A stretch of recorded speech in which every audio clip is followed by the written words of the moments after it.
Katie, good to meet you. This is so surreal, Bobby. You were talking about like 3 things at once, but I said don't say anything. So I don't even know what. So let's start with, you were just about to talk about something. I said stop. What was it? I find one of the hardest things about doing our podcast when like country stars come into the UK is that we just talk way too much before the podcast even begins, because we're like, hi, how are you? How was your trip? And something brilliant, some gold will come up and I'll be like, God damn it, we're offline. And I'm a yapper. I talk and you were just telling me, no, oh yeah, it almost feels back. cold and rude, because I will do it and I'll say, no, say nothing. Because I don't want to waste anything. I know. Whenever Colby Calais came over, and she lives around here, and I know her, she was like, you're kind of cold before an interview. And I was like, I don't want to waste anything. So the sooner we get down and talking, like the warmer I get. Yeah. It's kind of like, I felt like it's kind of like negging. Lots of people do that in the UK. Do you know what negging is? Mm-mm. It's like when people are like mean to you at first, so you like then want to win their approval. So you sort of then like give more. That's called negging? It's called negging. Okay. Yeah. So when you guys do your podcast, like an artist come to you, because I've watched your podcast. Yes. Do you have like a safe, is it like a... Yes, we have a studio. Yeah. But obviously when an artist is in town in London, they're there for like maybe like, I don't know, 2 days, 3 days tops. They normally have a show on maybe 2 of the days. And I actually have also quite liked turning the podcast like more from just a podcast into more of an immersive satire experience. So sometimes, mainly with the female acts, I really like to get them in the studio. It feels like a really like girl-coded yap, and we can just talk about nice girly things. But I think with the guys, it actually works to kind of like turn it into more of a show, like make it something, a play on something that they have done, either a music video or like I wore a beard and dressed up as Isaac from 49 Winchester. Riley Green, we did. We went on a cereal date and we recreated Worst Way crawling on the table. So I kind of like the creativity of that now. Like it's kind of spoofy. It feels like a little bit more country music's chicken shop. That's kind of where we're going with it. Are you finding it easier to get artists to come by now that you have some? Because once you get like 3 or 4, then you can go, we've had these, and if you think you're too good, well, they didn't. Yes. And so people, it's a lot easier once you get a few. Yeah, it definitely has turned.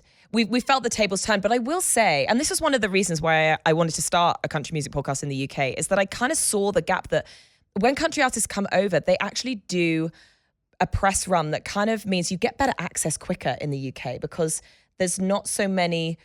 They really want to promote themselves in the UK. Everybody seems to want to break the UK market from what I understand. Yeah, just Europe in general. Yeah. Yeah. And so therefore they're more willing to do more press. And I saw a gap that I was like, if we had something female focused, we might be able to get some really good guests pretty quick. Or like, we were quite shocked by the level of guests that we could get from the jump, because people want to celebrate country and want to build it up there and they know it's booming. So we just can't believe the level that we've got to so quickly. Like it's absolutely surreal. I mean, mad. Some of my friends that will tour and go over, it's what they like about it and what's also difficult is it's an ego check for them, because they will be doing amphitheaters or even arenas, and they'll go there and the audience is much smaller. Yes. And so for them, a couple things happen. One, it reminds them of what it used to be like, which is oftentimes a good reset. Secondly, you kind of have to be nicer when everybody doesn't love you. And so they go over and, it's kind of like a head game to them, where they go and they are not universally celebrated because people don't know them near as much as they do here. Yeah, absolutely. I think it's also something that, like you say, the small crowds, small audiences. I think that's why in the UK there's this boom has actually like divided the hardcore long-term country fans, because we got to have the most incredible guests, and we still do to a point, because although country is booming, it's nowhere near what it is here. But we used to be able to see a huge, huge artist who only plays arenas in a really small venue. And that kind of meant that now we have the new country fans coming in, and that's changing, and the arenas are getting bigger, or there's loads of tickets being sold and no one can get a ticket anymore.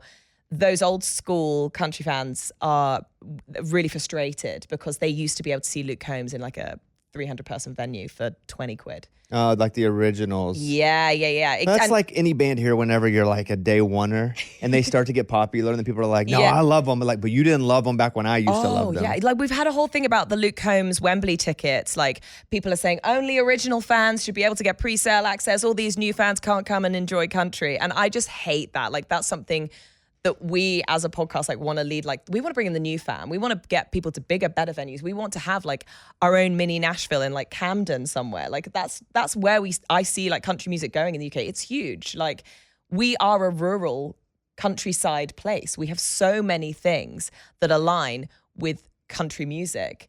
And I think that maybe when Americans think of the UK, people focus on London because you think the Queen, you think the Buckingham Palace, you think let me play that game. Hold on, don't give me too many. What do I think of when I think of London? I think of, well, he's not a prince anymore, but Charles. Yeah, King. Yeah. I've kind of soured on that. I'm not a big royal family guy anyway, but I understand the need for them. Yeah. And I understand you guys' need for them because what a money generator that is. Yeah. So I'm going to go with that. I'm going to go soccer, just general soccer. Yeah, Ted Lasso comes up a lot.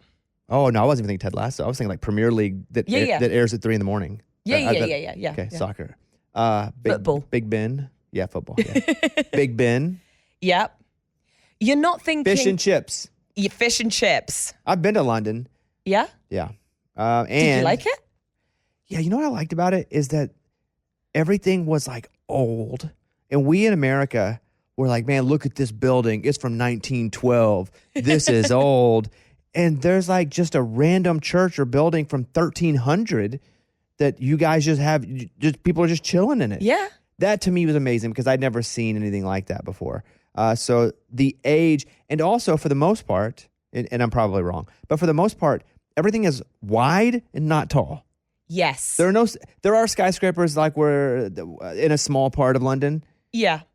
I think, right? But it's not like boxed in. Like New York is very daunting to us. Yeah. So the fact that those buildings were so long and like the blocks were just, it looked like one building that just rubbed into another. Like that to me was why. But I'm from a very rural town. It was the first time I'd ever been overseas was when I went to London.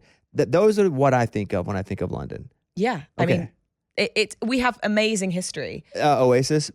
I don't think of London because they're not from London. No, they're from Manchester. They're from Manchester. I didn't know. Which to me feels like country.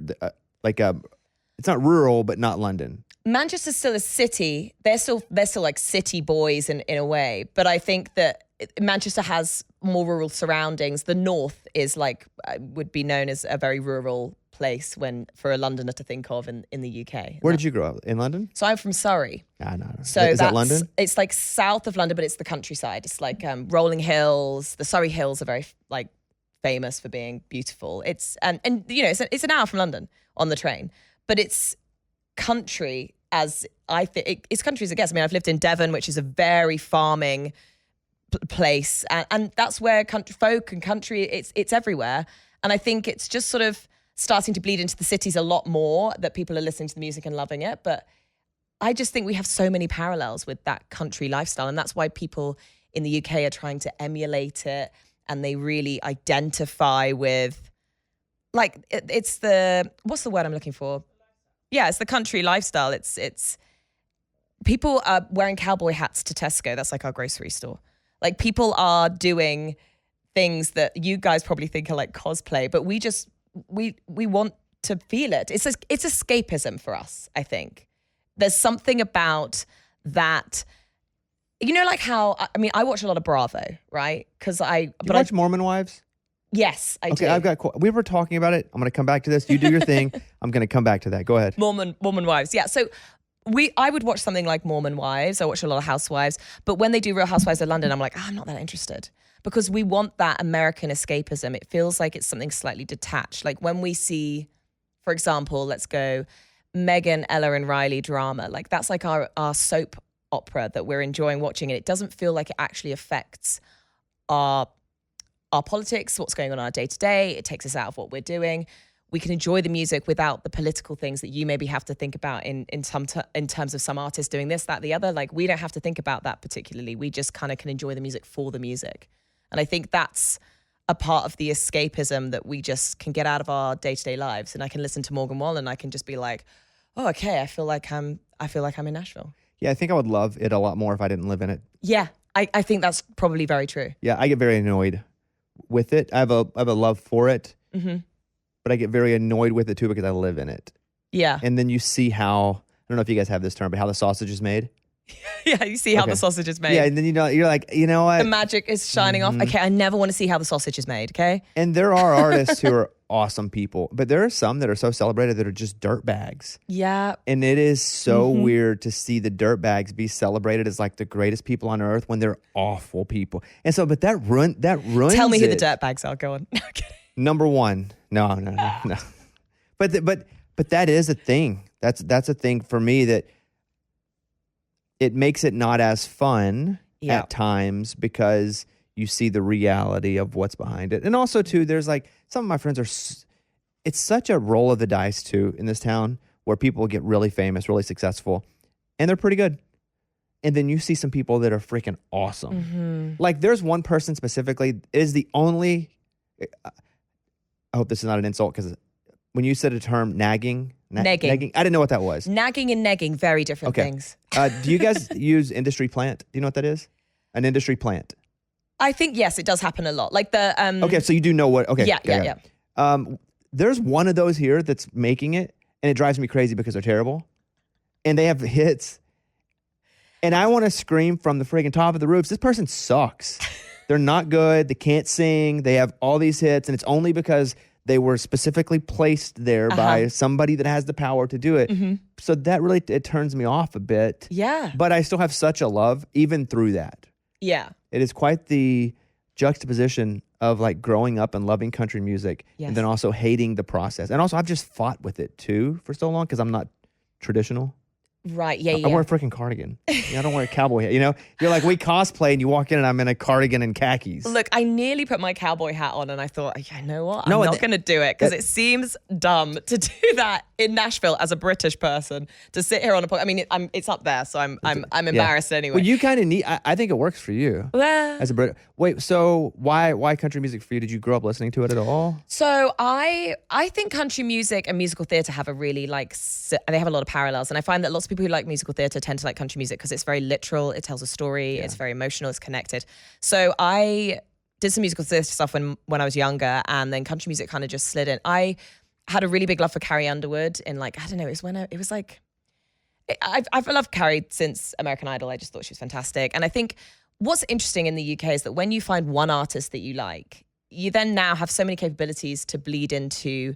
You'll just hear something else somewhere else and you'll be like, okay, well, I like Carrie, but this Kelsey Ballerini sounds great. I'll listen. And you listen to the albums from top to bottom. We don't get the hits. We don't get what's on the radio. We have great radio stations like Absolute and Smooth Country, but generally, when you're listening to that music, you have to listen to it top to bottom. So that's why when artists come over, they are amazed that we know the B-sides, that we're singing along to every single thing. Because they're not the B-sides to you guys. They're just the sides. Yeah. And we get to choose which one is our favorite song. We don't get told what is our favorite song, which I think means that that's got a real joy for the British listeners because it feels very personal to you of what you're choosing out. And those artists you feel very connected to because you're like, I chose that. I wasn't spoon-fed that. I chose to listen to Morgan Wallen's 47 songs, whatever it is. You know, that's something that you pick out. And I think the artists really appreciate that when they come over. They are just blown away by the dedication to the music that we all have and the fact that we are British and we tend to be quiet and listen to the songs like almost like as if it's like a recital and less. Is that culture? Is that music? Is that the culture for you guys at a concert?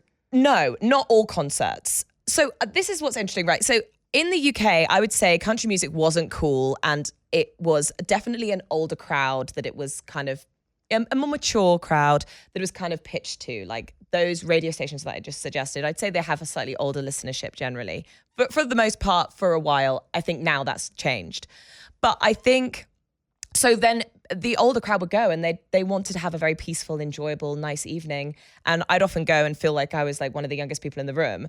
But like, it would be nice because it would be quiet, respectful, and lovely. Like some people, it's not as you go to a gig and people wouldn't even dance. Like I went to a Lainey Wilson gig and people didn't even move. Like how can you not move at a Lainey Wilson gig? So when the crowd started to get a bit younger and a bit vibier, like I loved it. I was like, thank God I can feel like I'm actually in a honky tonk. Or I can feel like I'm actually, you know, it felt like a bit more like authentic to me that we weren't just standing there as if it was like an opera something. But again, it's quite a divided place right now, the country fan, because some people are going, I loved it when it was like that. I didn't want these drunk idiots having a good time. I wanted to listen to every beat and hear a pin drop. And then other people are saying, well, no, I want to go and have a party. It's, you know, who's a party person? Who's a party artist? I'm blanking. Tucker Wetmore. Yeah, I want to go and party to Coatzel. Like, I don't want to stand there next to, you know, my mum. So it's creating a bit of friction in the gig and the ticket space for sure. Have you ever been to a honky tonk, a real one? I think so. I've been to the Nashville Palace. Is that a honky tonk? Is that a part? It's fair. Anything in Nashville though feels a bit cosplay though. Yes. Well, it's very Vegas on Broadway. Like you got to do it. Yeah. And you find just, I mean, we found ourselves 2 nights in a row down there. We didn't even choose to, but you just, you get sucked in, you have to surrender. And you love it. As a British, we love that. But like, it is cool because like we have a videographer who like I met when I first came to CMA Fest here when we're a baby podcast. And I just said, we just need to do man on the street stuff, anything, talk to all the drunk people and get just any content. And he took me around like some cool places in East Nashville. And I kind of like got to see another side that felt so much more authentic. Have you been to any other states, just in general in America? New York. No, not there. Bad. No that's not going to be a honky tonk about it. I really want to go to Austin actually. I know that you. Yeah, Austin's great. Yeah. Yeah, Austin's great. But Oklahoma, Arkansas. There's no reason for you to go, but if you do go, that's where the honky tonks are. That's a lot of use of the word honky. I'm gonna be honest with you. I don't know if you guys have that word over there in England. What do they say? They say that's more honk and less tonk or something. They say. I don't know who they are.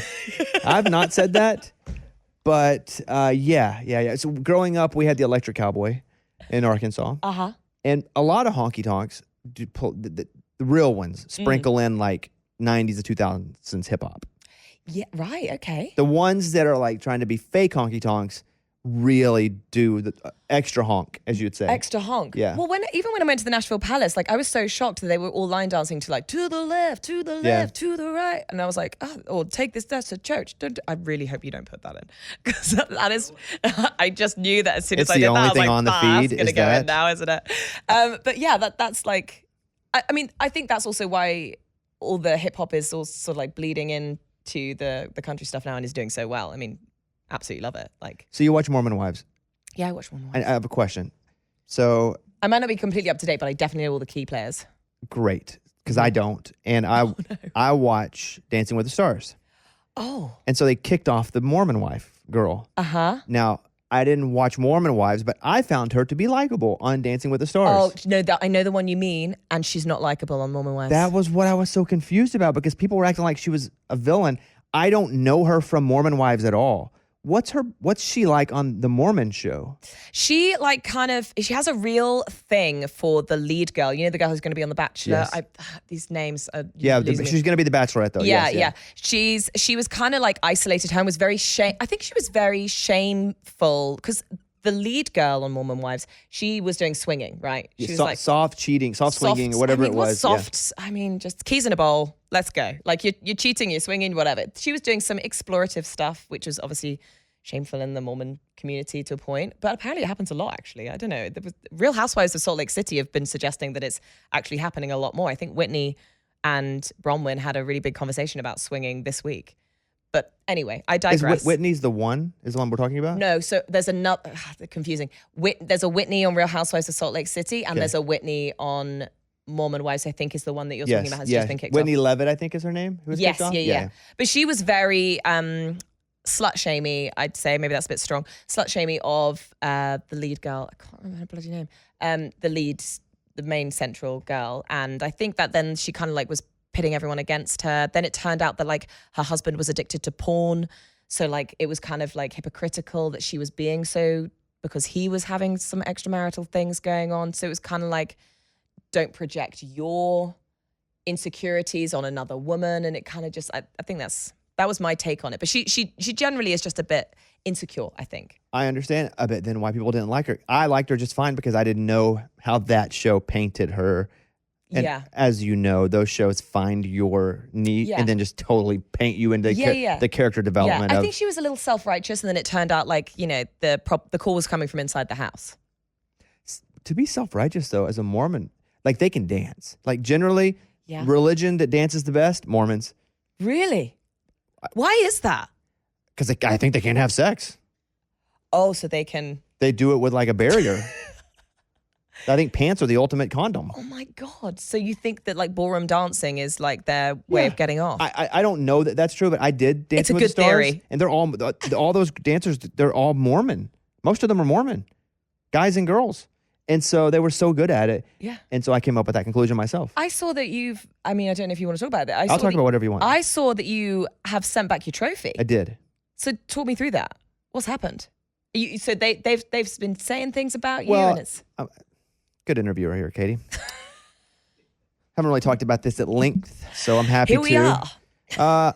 So I did the show 6 or 7 years ago, and I think I was not misquoted, but I think what I said was misinterpreted when I said I'd never wanted to do the show. What I had meant, hopefully, in that clip was I never wanted to do the show. It wasn't that I didn't want to do the show. I just never wanted. My desire was never to do Dancing with the Stars. Yeah. And so I was working for the network doing a different show, and they said, go on Dancing with the Stars. You'll last 4 weeks. You'll be kicked off. You have no experience. Nobody that has no experience. And also, I wasn't as famous as some other people. I'm like regionally known in rural areas. Like there's a difference between that and fame. And so I like that. I'm regionally known in rural areas. That's just what so they said, go on the show. All things considered, like we need you back on American Idol. So we'll see you in 4 weeks. You'll probably get kicked off. So I'm like, great. I go over to the show. Again, I don't think I'd ever watched a full episode. I'd kept up with it as far as like it was a cultural thing. So I would see like clips and stuff. I wasn't anti Dancing with the Stars. I just never watched it. No, you're not like, you're not a stan. Yeah. So it wasn't negative, wasn't positive, but I thought I'll do it. And they paid me like $125,000 or something to do for just the intro, for just being on the show. You get me on there, that'd be really helpful right now. I'll go out in week 1. Well, you have to last at least 2 weeks because nobody gets kicked off week 1. Wait, you don't get any money if you get kicked off on week 1? No, you do, but you get paid. You're just on for 2 weeks, regardless. Right. Nobody gets kicked off week 1. It's like dancing communism. Like everybody's the same. Nobody goes home. So I do the show, and I was so fish out of water on that show. Never had danced. I didn't know what an 8 count was because I have and most people in any sort of performance have done some sort of training. Even if you're like a Broadway actor, you've done some sort. You've done a box step. Yes, and my partner at the time, I don't know what a box step is now. Is that a 4? Yeah, come on, you know what a box step. I wouldn't know what that's called. 3, 4. Okay. You've won Dancing with the Stars. Maybe you should have said the trophy back. Yeah, maybe they deserve to have it back. You don't know what a box step is? I'm not kidding. So my partner had been a finalist multiple times, and she had never won. And I know she was. Oh, so she was like hungry. She was like ready to win. Yeah, she deserved to have a good partner. And I know that when she got me, or I feel when she got me, she was like, oh my God.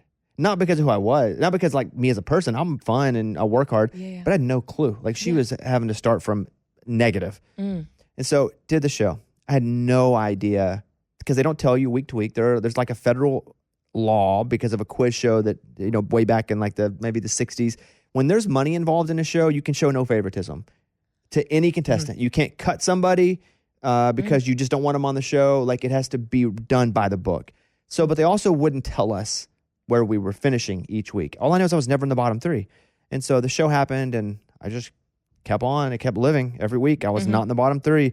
I'd skate by with 7s and 8s and finals come and I win. And I'm like, holy crap. And it was the first like at least middle to great dancer that won the show. That was me. Won by far because of fan vote. So we'll finish the show. And every year around October, just in whatever algorithm it is, I just get trashed by that audience because they're like, we can't have another Bobby. Bobby Bones sucks. I didn't do anything except win the freaking show. And so I just get, for like a month, because this year it was Andy Richter who was on the show, and they were like, if we have another Bobby. Last year it was somebody, So I've now been the person that is associated with somebody who sucks. But it's okay. So let me just get this super literal. So you were a great sort of cast member personality who could dance pretty well, worked really hard. Oh, And you, I could but dance you weren't okay. like the best amazing dancer ever, but you kind of like won people over throughout the time, and then you won and it was great. Yes. But you feel that other people feel that there were stronger dancers that year. Oh, no, there were stronger. Every dancer was Right, stronger. but you just were about. slow, steady, and won the audience over, and it was good, and you won, and there we go. Yes, but now I've been what a bad dancer is because I won. Yeah, so that There were worse dancers on my season than me, Yeah. but I won. So now it's often when someone lasts for a long time, they compare them to me, and it's every year. And whatever, I don't care. Fine. I had surgery on my foot, so I was on pain pills, and I love Tom Bergeron, the old host, and he was saying some things, and it was reflective of me in a negative way, and I was like, my feelings are hurt, so I mailed a mirror ball back, and it was a little dramatic. I was on pain pills.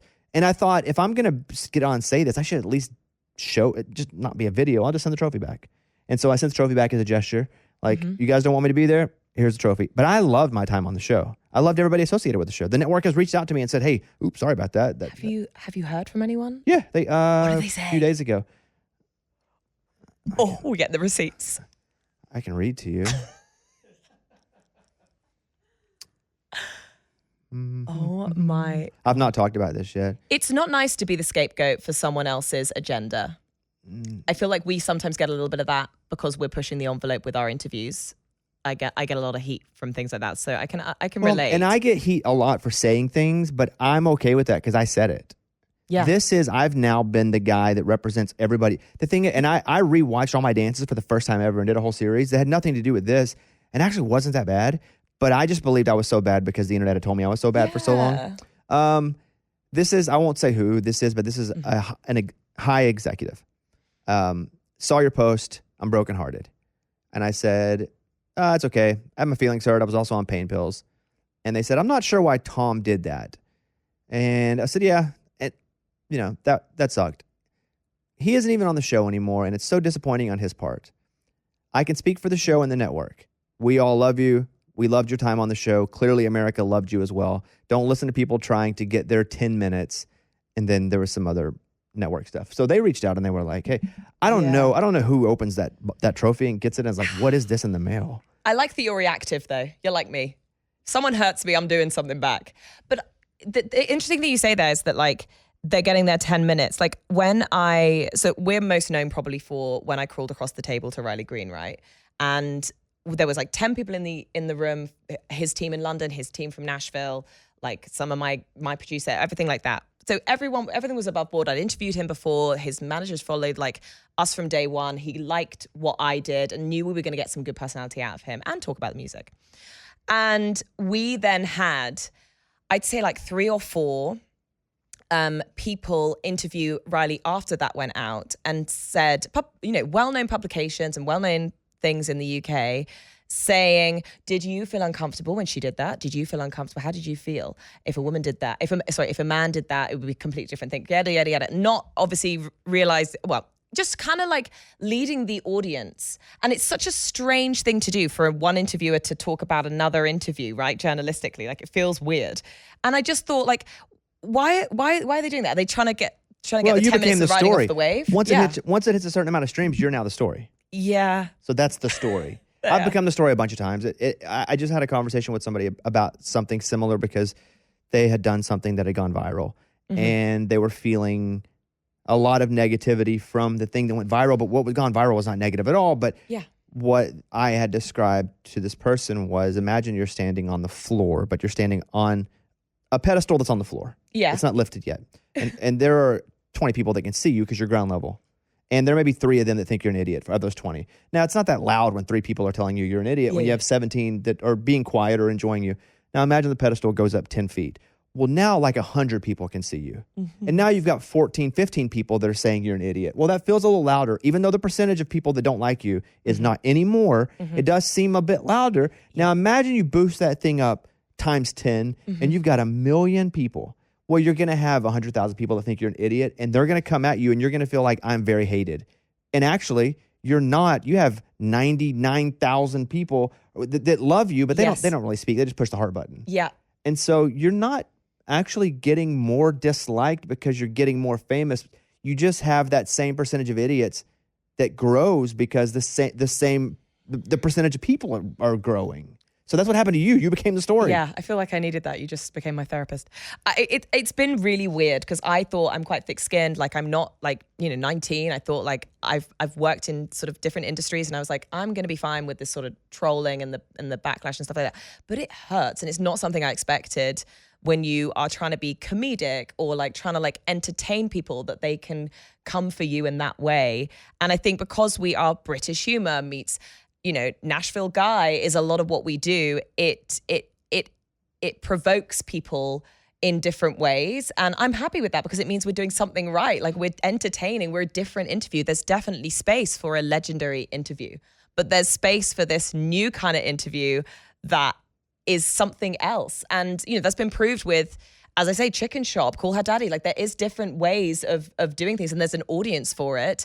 And it's great because it brings out the personality of the artist in a completely different way. But there's some things I've figured like from doing this, like we've only been doing it like 18 months. Like we're still baby, but like lots of things look different than what I thought they would look from where we're at now. Lots of things look better that I didn't expect would look better. And lots of things are like, they're like painful as like, as an individual and also as it being like my heart and soul, my baby that I've created. Like, so I think also something that's really like struck me is like how many people, when they see you doing something good on a bigger platform, will go and try and take it and do it themselves. And they can't quite do it because they don't have that magical, that like sort of like, they try and replicate something that I find that like bonkers to me. I never thought that would happen, that people would see something good and go, okay, I'm going to like in a bigger way. Like that's like, and also being on camera every week. Do you find it like exhausting to be just filmed all the time? Because I thought I've got a few narcissistic qualities. I'll be absolutely fine with it, but I find it really quite draining. I find I don't get as tired of it because I don't watch it back. See, I do all my own editing. So One sick day, of myself. hopefully you'll get rich like me and you don't have to do your own editing. Because one day I used to have to do my own editing. One day. Yeah. I don't watch You don't look at it. Mm-hmm. That's a great way of thinking about it. Yeah, I'm constantly watching it back, being like, oh my God. Oh, I could see where you could easily pick yourself apart if you're editing. Yeah. Oh God. Yeah. It's like you almost have to lose the vanity part of it, especially with anything that's comedic. I was also really worried about this today because obviously we're filming this on CMA Day, right? So I've got my hair done. We just had Tucker Wetmore got us a blow dry. Lovely, how kind of him. Tucker Wetmore. He bought it. He paid for it. He got us a blow dry ready for like a blowout. He got us a blowy. I wonder if you call it a blow dry. Like we have blow dryers. Wonder if I can return the favor one day. I'm going to use that gag later to him. He got, it's a blow dry, blowout, a blowy, but then also a blowy. He paid for it, or you guys did it?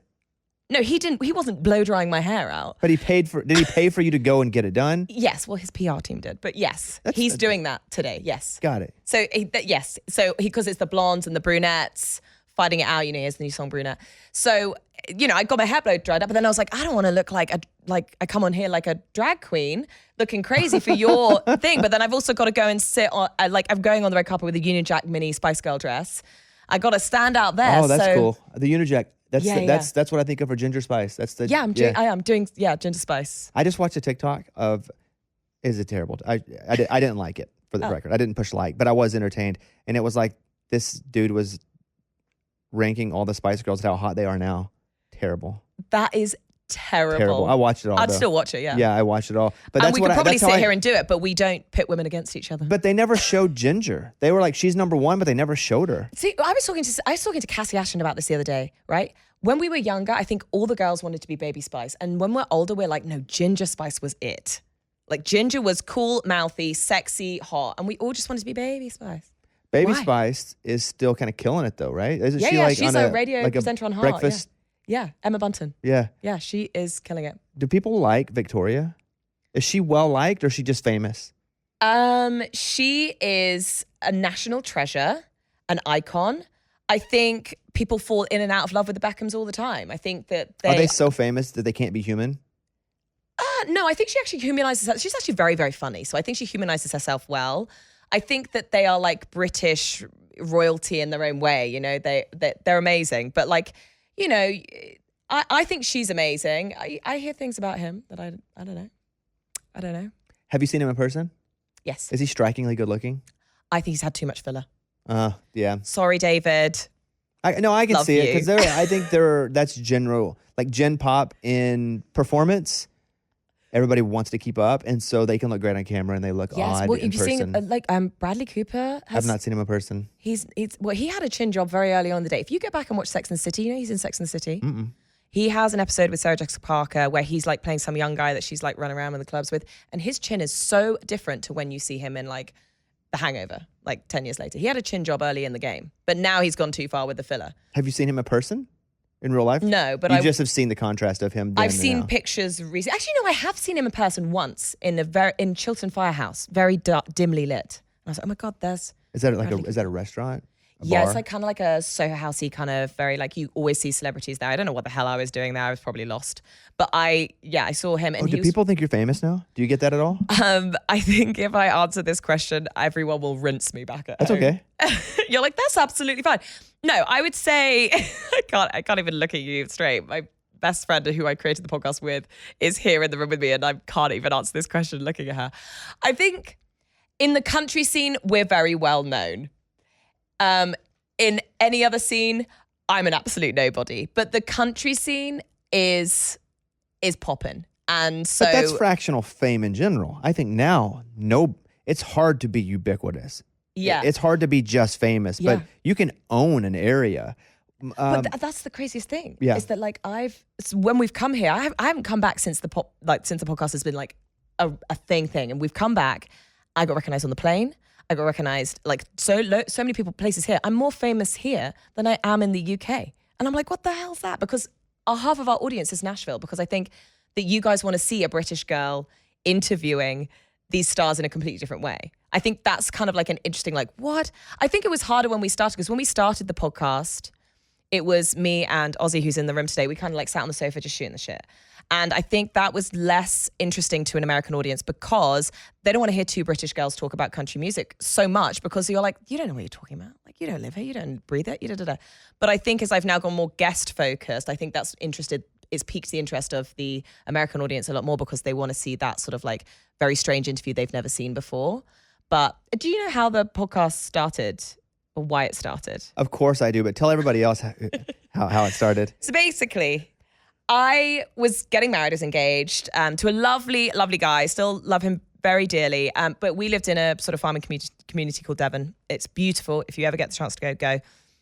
And we were getting married in the June, and I went on my hen do, which is a bachelorette, which someone thought I was saying Hindu. Yeah, someone thought I was saying Hindu yesterday, like the religion. No, that's what I would have thought too. Like, No, didn't really it's take. a hen do. Click, click, click. Oh, a hen, like A an hen. HENDO. Yeah, it's 2 words. Hen do. Got it. Yeah. So I was like, I want to go to Nashville. Like, I love country music. Great, let's go. I've been before. Fantastic. So I come here. I do it all. I do the buses down Broadway. Got the STD. Right, like if you did it right. No, but I can tell you something. You know that guy in, I don't know if this was all a lie. Sometimes I think, was it all a lie? You know that guy who's in Star is Born, who's he's Bradley called Cooper? Sam. No, Sam. He has a voice like Yep, Sam Elliott. Yeah, there you go. Sam Elliott's love child that he apparently doesn't acknowledge that he had is a dude. And he was like chatting me up and like being all like that. And so I was like, Pickup line. No chance. do you think that's no No chance? chance. No chance. Do you think I've been done? Yeah. Have I been no had? No chance. Yeah. Oh. There's no chance. Anyway, that's funny. Yes, Anyway, so but he was flying away with me. There was a few crazy things going on, but generally, I nothing untoward happened. I went home and everyone was like, "Who do you have sex with? Who do you have sex with? What happened?" But nothing happened. I just came here and I realized, oh my God, I have something else to do in my life, and I don't think I can do it in a tiny farming town in Devon. And it's suddenly lots of other things just like came to my realization that I was like, I'm going to call this wedding off. So I went home. What? Yeah. Nashville broke me. So I went home, called off the wedding. It was heartbreaking. And then I I was in a flummox, as you would be, right? And I was like, I've got to have something positive, and I've got to work in country music in some way. If I'm gonna do this, I've got to make it work. And so I just went to my friend Ozzy, who we've always talked about country music in like girl group chats. I said, look, I think there's a gap. We have a lot of like legendary media talking to us in a very normal way. There's not many female presenters. Like, why don't we just start a country music podcast and see what happens? And I think Ozzy looked at me and was just like, I'm just going to entertain this because she's obviously going through something. I will sit and talk with her, and this is going to go nowhere. We might get the odd free gig ticket. Like, that was it. And I have just ever since really been like a dog with a bone. It's been a passion project. It's been a project out of heartbreak. And it just started working, and we just got an amazing response straight away with the guests we started to be able to go and get the response from the girls in the UK who were like, finally a voice for women in the UK. And it's just gone absolutely nuts. And here we are, and I'm blown up behind you. It's absolutely bananas. But it just shows, I think, that I'm 35. I'm not a young spring chicken. Like, the fact that I'm like known as kind of like the crazy new hot young, maybe I just call myself hot, the crazy like new thing, young thing, and I'm 35 shows you how old the market was really in the UK, even like 5 years ago for country music. Like, I'm kind of known as like crazy young thing. And it's like, that should, most other places that person would have to be like 21 or something. So the fact that like you can do something I was 33, about to be engaged, living in the country, was going to have kids next year. And I went, no. And you can do it, and it can happen. I just say to everyone, like, if you've got that passion project or you've got something you see a gap in the market for, just go for it. Just go for it. It might flop. Who cares? Are you making money now? Yeah, we've started. We've got like an agent. Things are happening. But we definitely think that like the sweet spot for our podcast is actually brands in America who want to break the UK market. Like, that's the sweet spot for people reaching the right audience for us. Like, there's brands in the UK who do great things. And like, we work with Yeti a lot. We're working with Dolly Wines, like things like that. But I think any brand that wants to break the UK market that has a kind of Western feel to it, or even just has like an American, like, when High Noon just launched in the UK like last year. Like, Russell has the song with the High Noon in the line. Everyone like who's a country fan is like, oh, I'll have a High Noon now. Like, that's the perfect sort of thing for how we hit both markets. So who's your favorite all-time country artist? I'm very excited if I get to talk to Kelsey Ballerini tonight. Like, I really like the fact that she's opened up the conversation for women about the questioning of whether, she should be having kids right now or whether she should focus on her career. Very coded to what I just explained about me calling off my life and doing this. Like, I love the conversations that she opens. She's probably one of my favorites to listen to. We were listening to Subject to Change this morning when we were trying to get out of our Broadway hangover, being like, I'm up, I'm down, I'm subject to change. If you're going down, I'm going down too. We also said that to each other today when we looked at each other going, God, if this goes badly today on the carpet, if you go down, I'm going down too. So I do love Kelsey. To interview though, I'm trying to think who I would love to interview, who I haven't interviewed already. I really like that Morgan Wallen does lean into the dry humor interviews. Like, he's done that stuff with like Theo and stuff like that. I do like that. I really want to get Bailey Zimmerman. I think me and Bailey Zimmerman in a room could be crazy. There could be backflips. We could swing in on ropes. We just drive off into the distance in one of his massive 4x4s. He just bought a Lamborghini. Yeah, I saw that. Josh Ross, you did Josh Ross the other day, didn't you? Josh Ross told me that Bailey would pick a car over a girl anytime. Oh, yeah. Bailey's like my favorite person. Really?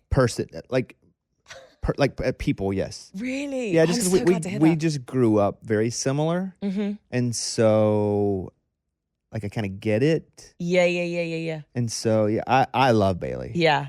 If Bailey went to jail, hopefully he would call me. Like, it's one of those where I'd be like, I'll come get you and we'll fix it. He wouldn't be calling me. He'd be sat next to me in the cell. Yeah. Yeah, Bailey, you'll like Bailey a lot. That's probably, you guys together probably too much, though. Like, someone would be in jail. Someone would die. It'd be a lot, because he has that energy all the time. Yeah, he's great kid. Yeah. What I just beat into him is do not get anybody pregnant. Yes. Do not. I will not be giving him the same advice. Especially Katie. Do not get Katie pregnant. So, hey, what's up now? That would be such a good storyline for the podcast, though. Come on. Bailey, get me pregnant. So you and this Sam Elliott guy, you didn't do anything. No, I think he was like married or something. Nothing. He was just flirting away, being annoying, being silly in Nashville. And his line to come on to you was, I'm Sam Elliott's love child that he doesn't know about. Yes, and I was like, oh my God. Do you think actually Sam Elliott's love child used that as a line? Does Sam Elliott have a love child? No, I don't know. I don't know. Not one he acknowledges anyway. But no, he used that as a line. 100%. But I like, you see a British girl in a veil in Nashville. It was crazy. You get a lot. Yeah, it was crazy. But it wasn't about that. It was, honestly, hand on heart, it wasn't about that. It was about me going, you just know. It's a gut feeling. And it's funny when you do a project, I'm sure you know this all the time. Like when you do something that doesn't fit and doesn't feel right or it doesn't work, it just doesn't work. When something works, all the doors start going yes, because you're on the right path. Like something in the universe was telling me you got to do this. And since we started it, it's just gone yes, yes, yes, yes, yes. I mean, we were at the backstage of the Opry last night, and I was just crying we were taking it in turns to cry. Like it's just like we can't believe we got to where we've got to. It just feels like magic's in the air for this podcast and this time and country booming and just everything. It's amazing. You like Carrie? Love Carrie. Yeah. We'd love to interview Carrie. Actually, apparently she's a hoot. I think Carrie gets a raw deal on the internet because she's very shy until she's on a microphone, and then she's great. Yeah. But you'll see things like Carrie was at the mall and she wasn't nice. I've never known Carrie to not be nice, but I have known Carrie to be extremely introverted. And I think I'm extremely introverted. Like when I'm not on, I'm not on. And there are people who be like, man, what a dick. And that's not the case. I feel like nobody really wants me to talk, so I don't talk. Yeah. I think Carrie is the victim of that sometimes. Yeah. Where people will say, well, I saw her and she was not super nice. It's anxiety. She's awesome. Yeah. Yeah. So it's so tiring to be like from the small bit of like people knowing who we are in the UK. When I go to a gig, it's not like I go to a gig and I sit down and enjoy it. And I sometimes think to myself, if I ruined every country gig in the UK for the rest of my life, because I can't just go, if someone says, hey, oh my God, Girls in the Paces, I am like, hi, how are you? Like, I really want to be lovely to everyone because of that fear. And it means that you can really run your energy into a ground. Especially, I feel like because we lead with chaos optically, because that's what we want to do. People probably expect it from you all the time. Yes. But also it means that like, we were like, we couldn't get an Uber today. It was a little bit difficult because it's CMA day. And we're like 10 minutes late and I'm thinking, oh God, like I don't want to look like, because we promote chaos, I always want to be on time, early, like ready to go, super professional, because like half our brand is chaos, but I also want to be that person who's respectful. And so it means that like I can run myself into the ground of losing energy around an event even before I've even interviewed anyone. Like, and I find that's really tiring because as a people pleaser, and you just want to, especially in the start of something, you want to like everyone to like you. And I think I need to maybe just be a little bit, because I can get really tired before I'm even going to go on that carpet tonight, because I just want everyone to be like, they're doing something good and then they're respectful and nice. And I'm sure that happens with, I can't imagine the fame on that level of Carrie, of how much anxiety that would feed into. And then then you just don't go out. Right. Or she'd like be super, the anxiety blares up more if people are saying I'm mean to everyone. Oh God, how am I acting? What am I doing? Am I looking mean now? Have I got a mean resting bitch face? Like what's going on? You would just spin in your own head. It must be awful. Yeah. But I mean, it's the house that she built. I think she handles it well. But if you do read those stories, I find them to be wholly inaccurate about her. I think she's great. And it's not like her and I have this crazy close relationship, but we have spent a little time together outside of just this type of environment. Yeah. But there's some really great people. When I moved here, I thought I don't want to be friends with anybody because I want to not have bias when talking about situation. I really avoided that. Oh, so you're not friends, you don't make friends with all the people? I do now because they're just great people. There's some great people, but forever my goal was to make no friends so I could talk bad about people. And it wasn't just to talk bad, but I didn't want to like pull punches. Do you have that phrase? Pull punches? Pull punches, yeah. Like I didn't want to like not go at something that I wanted to go at because I had a personal relationship with. Ew, that's smart. But then there were people that I would meet and I would go, oh, they're just awesome. Why am I keeping myself from that relationship? Yeah. One of my best friends is Brett Eldridge. Like he's like, my guy, Dirks Bentley. Excellent. Like there's some really great people. So when I led this one, I was like, there's some terrible people. There are, but there are also some really wonderful people here. It's a little bizarre though, because you never know, especially here with new art or just people in the industry with me. I never know what they want from me. Oh, okay. Like, do they want to be on the podcast? Do they want to be on the radio show? Do they want me to, so there's always. You want to like sort of like tread carefully? I don't tread at all. There's a big barrier. Yeah, no, I don't. No new friends. Yeah. No new friends. Nah, not really. I'm good now. Yeah, I'm full up. I feel like I just don't want to be that girl who's like hanging on, or like that groupie girl. I'm who's jealous that you get to enjoy it with excitement. Because you're not here. That's cool. That's I'm fun. a baby bird. That's super fun that you get to like just enjoy it for what it's supposed to be. Yeah. Awesome entertainment. That's what I love most about it. Like, ultimately, I'm a fangirl. Mm-hmm. Like, and we get to do that with our podcast. Like, we get to do the cool, fun media interview, but we also get to do it from the POV of like, I'm just a fangirl who's like excited to be here, and we get to like play both sides of that coin, which I think is what podcasting does so interestingly. Like, and is why it's, it feels relatable in a way that the traditional interview or traditional radio maybe didn't feel, or did to a certain point, but the podcasting opens something completely different. Yeah, long form allows much more intimacy. Yeah. Yes. That's super cool. Yeah. How long are you here? I haven't actually booked my flight home yet. Oh, so you're staying. You're looking for Sam Elliott's love child again. You're here you're on the search. I would love to. Would you move here? It's interesting, that one, because I obviously everyone's dream in the UK who's a country fan is to move to Nashville. Like, that's like a pipe dream for everyone. I don't know if this market would like, I found it quite intense. I'm such a fan that like to be doing some of the things we're doing is crazy. And I don't know if I would lose my marbles living here. I quite like the groundedness of the British market because they slap me back down and say, get back to reality, or with some dry humor or whatever it is. Like, it's kind of the charm. And I think like we've got such a good thing going on in the UK, but I think I might be swallowed whole here, and they'll be like, oh, just another. I don't think you should move here. I think you have more value not here. Interesting. I think you have far more value not here. What's interesting about you is that you're not here, and that you don't sound like people from here, and you didn't grow up like people that are here. Yeah. I think that's why I was interested. I was watching you guys' clips. I just DM'd you, and I was like, hey, you guys are doing a great job. Yeah, I nearly fainted when that happened. Okay, you've said that like 3 times. You walk in like, is that your shtick? Like you were always about to die or pee or faint or something? Pee? Well, whatever. It's always like something like, oh, I'm about to cry, I'm about to pee, or what? I mean, I'm just like, it's just overwhelming. Like, it's not my thing. I'm not like, hey guys, I'm about to pee all the time. It's just, I can't believe it. I can't believe I'm sat here. I've gone into a different part of my brain to be able to cope and sit here and actually make full sentences. This feels like I'm in a fever dream and I need to wake up, but I'm not waking up. And I think it's getting worse as well. I think that's the value. And I think if you moved here, you wouldn't have that anymore. Yeah, I would get maybe a bit more like you, as in like I would see how the sausage was made. I don't want to see how the sausage is made. Keep the sausages away from me. You hate everybody. That's me.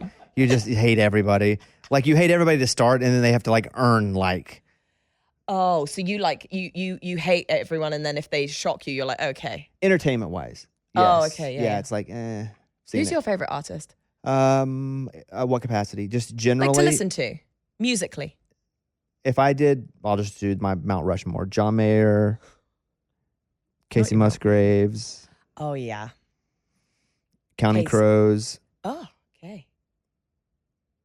What's Casey like? I'd love to speak to Casey. She won't let me interview her. Oh. Well, she won't let me interview her either, so that makes 2 of us. I love Casey. So Casey and I got into a huge fight when I first moved here. No. Yeah, and it was on me. At this point, what did you do? No, I was a bull in a china shop. Well, I did hear you put up posters saying bigger. What did you do? I bought billboards. You bought billboards? Yeah, like street saying, billboards. Get Bobby out of Nashville. Close. Or something. Maybe the British interpretation is that, but no, it was go away, Bobby Bones. So good. Yeah, I was so clever. I moved here, and there's two types of actual country people. Uh-huh. There's cowboys, uh-huh. and there's trailer park, and I was trailer park. There's like there's like redneck white trash, and there's uh-huh. cowboy. The problem that I ran into when I moved here was I was so unapologetic not a cowboy, and I wasn't going to fake being a cowboy. Yeah, you're not cosplaying. None. You weren't doing the escapism that the UK is when we all turn up in cowboy hats at the gigs. And I was being told by like consultants or the industry, like, you're not one of us.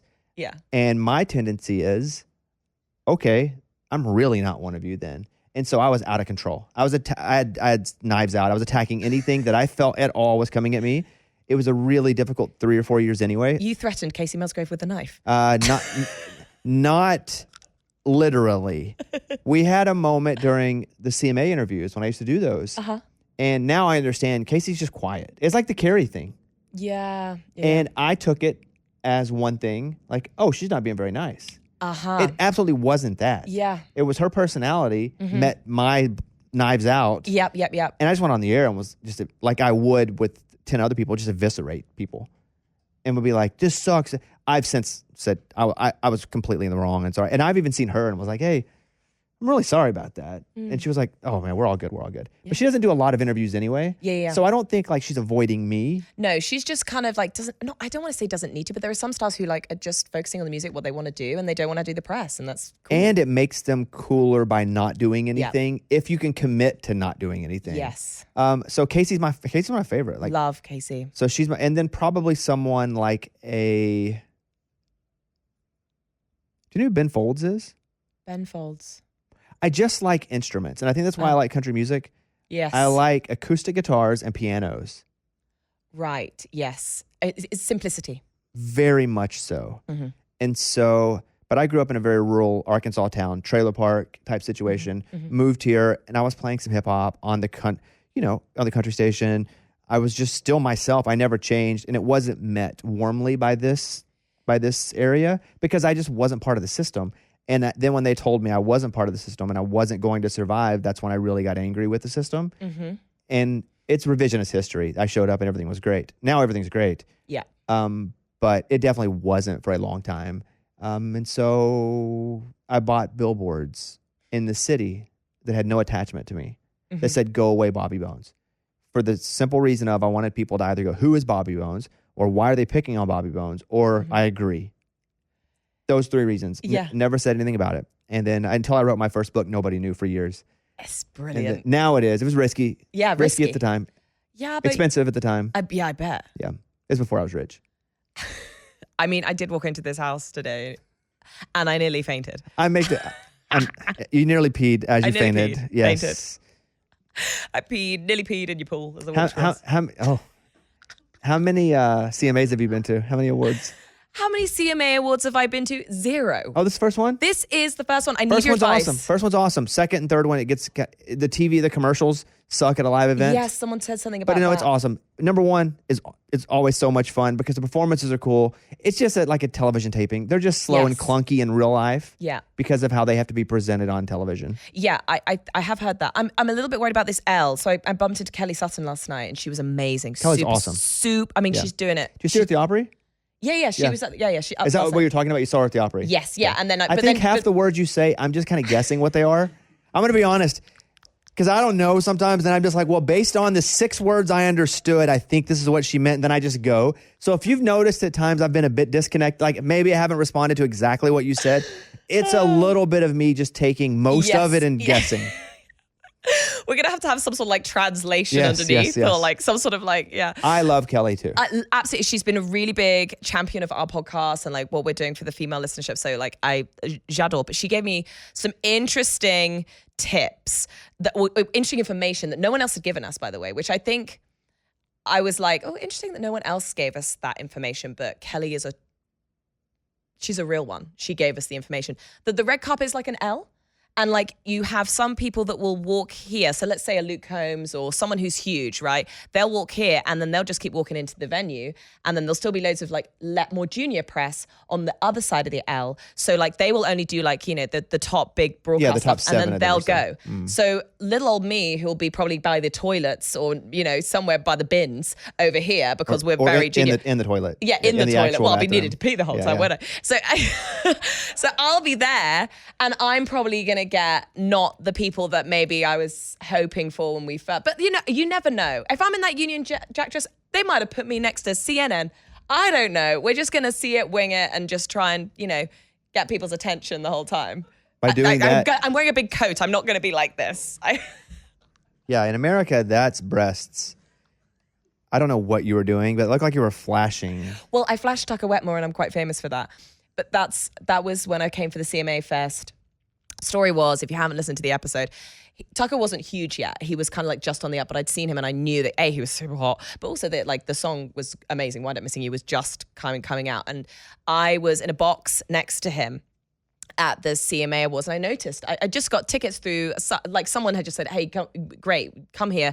My videographer in Nashville, he was like, this is through my work, like behave, Katie. And we were like on like day 4 or 5 of a bender. Like I was drinking just to stay alive.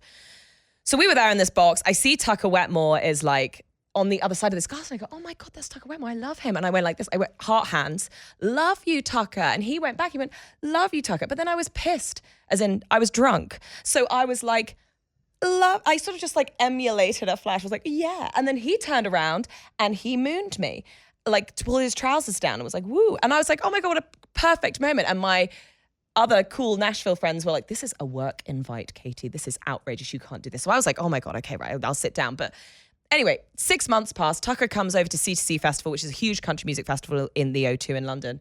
And I was thinking, there's no way. We had like a crazy interview with him anyway, but then there's no way that this guy's going to remember this moment, especially now that he's got really quite big. And I was going, I just suddenly stopped in the interview. I was like, Tucker, you know, we've actually met before. I was at the CMA, it was a CMA Fest. I was in the box and he literally just turns in this interview and goes, you flashed me. That was you. Like, and he was like, I turned to my buddy and I couldn't believe it. I said, that girl just flashed me. Like, so we now have like this whole thing, this whole backstory of like me flashing him. So I've got a big coat on tonight and I'm going to hold it together. And then when he walks over, I'm going to go like that. And I'm obviously going to have a dress on underneath. Don't worry, guys. But like, you know, just, you know, keep the gag going. I like that about the podcasting and being a personality within it and not being just like a media outlet. Like you get to continue the storyline. Like with Riley Green tonight, he's probably going to see me and want to run the other direction, which is great. It's all for the storyline. And if I don't get Riley because he's not walking down the right L of the... Are you for sure you're at the back? Do you know your spot? I'm just guessing. I don't know. We've been invited by the international side of the CMA, so they want us to cover this, I hope. Otherwise... You're right, though. They do layer... There's always going to be a hierarchy, and I realize we are at the gutter. I don't think that's true, but because I do think it's interesting that you guys are here, and I think they'll want to have that exposure. Yes, I think if I were to give you advice, you didn't ask for it, so I'm for sure going to give it to you. No, give it to me. I'm a sponge. Because I've done both, right? I've worked it and walked it. Worked it. As the person that was working it, I always felt like the artist was always looking around because they had to go to something else, and they never knew how long I was going to hold them. Okay, so do I tell them at the beginning, like, I'm going to ask you 3 questions? That's exactly what you do. Oh, what a great tip. And it doesn't have to be so, but you need to let them know what your expectation is from them because they are limited and they're bouncing place to place. Same because I would always go to the back of the L, what you call it the L, because I would do the few and then I would go. This is when you're walking? Yeah, when I'm at... When if I was promoting something or like at the ACMs, I'm part of that broadcast. Yes, yeah. So I'll go walk the carpet. And I would always spend extra time at the back. And so what's easiest is when they kind of let me know the expectation. Because then I can give them full everything and not have to worry they're going to keep me for longer than... Yeah. So that would be the only tip that I would give you. Okay, so I'm going to go, look, we're going to do 3 questions and I want you to do a little dance with me. And then they won't be looking around. Like to see if they're missing anything or if they're going extra long. Okay, I have like two other questions. I like it when you guys say the C word. Yeah. My parents are going to be so proud. Yeah, I like that. You guys say Why? it. Why do you say it differently? No, I don't say it. But for God's sake, will you just set me up there? No, I don't curse at all anymore. It's actually a you guys say it though, and it feels like just a fun word. It's not a fun word. Yeah, but when you say it, it's fun. When we say it, it feels dirty. When you guys say it, it's like, ha, ha, ha. As someone with a female-focused platform, I actually really hate the word. Because it's a derogatory word about women. Oh, I just took it. Well. In a way. Sure. It obviously, swear words all are swear words, and, you know, I'm not thinking about But if I'm ever thinking about that, I never think about a woman. I think about a dude. I know, but it's a slur of a woman's anatomy. If you think about it. Anyway, you guys rock it. I'm going to be honest with you. You do. Like, you guys pull it off without it seeming ugly. Well, I'm not saying it's obviously vulgar, but you guys do vulgarity in like a more of a humorous way. Yeah. No, we definitely. I'd say the podcast is built on vulgarity. Not just the podcast, just in general, like way. British Yes, we do. I'm a ladette. I don't know what that is. So a British lad, you know who that is? Yeah. British boy, Like a a boy. British lad. Yeah, there's a thing called ladettes. That's like kind of like an alpha female in the UK who drinks beers, downs Guinness, is, kind of like a swashbuckling, corset wearing Nancy and Oliver. I think that's German. And in my mind, I see German. No, but see, back in those historic buildings that you were talking about at the beginning, we'd be, papa, that's how it goes. I don't know, it feels racist, but you know who I like, Mr. Bean? Oh my God. Rowan Atkinson? No. No. I don't like him anymore? No, you love him. I have to tell you, I look like Mr. Bean, and I think he's related to me. Are you his illegitimate love child? That's what I use when I go to the bars. That's how I get my men. You don't look like Rowan Atkinson. You don't look like him. I look so much like Rowan Atkinson. I'm going to pull up a picture of me dressed as Mr. Bean, and you're going to be like, Jesus Christ. I think they're related. We're going to put a split up in this clip. This is her picture. Yes. Look into the camera, please. And here's Mr. Bean. You be the judge. Oh, you're doing... No, you can't do the face. You can't do the face. The impression. No, you can't do the impression. That's unfair. The reason why I think I'm related to him is actually quite legitimate, because my name is Katie Atkin. His name is Rowan Atkinson. Now, back in the day... Oh, I didn't think about that. Yeah, Atkin, it means son of Adam, kin of Adam. So if there was a if there was a mistake in a census or something back in the day, and they did Atkinson, because they're doing son of Adam, kin of Adam. So Rowan Atkinson and Katie Atkin could be related to each other, but there was just like some sort of slip up, and then it was, it just then went on. So is this a joke, or do you honestly think there could be some... I genuinely think there could be some connection, because my dad looks a bit Mr. Beanie. My granddad looks a Mr. Beanie. I'm not Mr. Bean's love child that I know of. Wow, I like him. Yeah, I love him. Yeah. Love. You ever met him? Love. No, God, I don't know. The world might end if we were in the same room. Okay, final thing. The difference between the UK and England. Go. England is a country. We then have Scotland is another country. God, I'm not a geography girl. Northern Ireland is another country. And Wales. And Wales is another country. That is the UK. But not Ireland, just and then Northern we have Ireland. No, so this is some history here that I'm linked to. My mum is Northern Irish. Okay, so grew up in the Troubles in Ireland and Northern Ireland. And so it's Catholics and Protestants. There was a lot of terrorism, awful things that happened in like the 80s. There's not as much contention now. They're separate. Northern Ireland is part of the UK. Ireland is Ireland. Yeah. So yeah, United Kingdom is our United Kingdoms, and then Ireland's separate. If you go to when I go to Ireland, I actually find it feels a lot like Boston. It feels a bit American, more so than Northern Ireland. I went to Ireland. Yeah, what did you like it? I love it. It's a terrible decision for me. Oh, because I was finishing a book, and I really needed to get time zoned away, so I wouldn't be on the same time zone with here. So like emails would come in. So I wanted to go somewhere, and it was like the closest far place. Yeah. So I got on a plane and I flew to Dublin. Never been there. I don't drink. And I'm by myself in Dublin. There was nothing else to do. Yeah, a lot of Guinness. Everything is drink. Yeah. So there was nothing. Right. Yeah, for me, I did. Yeah. I got on a tour bus, one of those double deckers, and I went to a castle. And it wasn't even a castle. It was like a small village house. Yeah, and that had a pointy top. And if you go to Northern Ireland with me, I could show you a lot of amazing places like Giant's Causeways, beautiful walks. Ireland has so much to offer. I wanted to see Game of Thrones. Yeah, and it wasn't it at Giant's all. Causeway is kind of like Game of Thrones-y vibes. I think any city like Dublin's quite it's a touristy city. It's kind of like coming to Nashville and not. Oh, very much so. drinking. It felt yeah. There's beautiful that's a good places, but if you analogy. knew someone who was from Dublin, they could probably take you to some amazing places. But it's difficult when you come as an English person and you go to Times Square. It's like my friends in New York were like, "What the hell are you doing?" But you do it. You go and see you do the ferry, you do all that stuff, and everyone's like, "Oh my god!" I basically went to the Statue of Liberty in Dublin and went back to my room. Yes, exactly. That's what you did. Congratulations on everything. It's so good to meet you too. Yeah, I'm honestly, honestly thrilled super to be cool. here. I hope you guys continue.